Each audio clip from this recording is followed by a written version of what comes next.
8/10/2022 என்று என்னிடம் இந்த தேவநாயக கர்த்தர் கடவுளுடைய தரிசனத்தை இப்போ நீங்கள் கேளுங்கள். கையிலிருந்து தூக்கி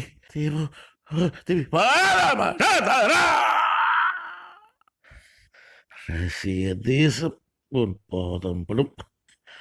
காரணம் வாதை, கூடிய வாதையினால் உண்டாகும் மரணப்படுக்கை விளாடுவை புட்டினுக்கு குணப்படுத்துபவன் யார்? நீ நீ நீ உன்னோடு நான் அறிவார்கள். ரஷ்ய தேச ஜனங்கள் அழைப்பார்கள் உன்னை. அத்தேசத்திற்கு அவர்கள் தேச தலைவரின் உயிரை காப்பாற்ற உன்னோடு நான் மரணத்திலிருந்து அவனையே மீட்டுக் கொள்வார். உக்ரைன் ரஷ்யா போன் முடிவு கருமுனவனா. அர்த்தம் என்னவென்றால், ரஷ்ய தேசம் உன் பாதம் படும், இந்த மாமனிதன் பாதம் படும். காரணம் வாதை,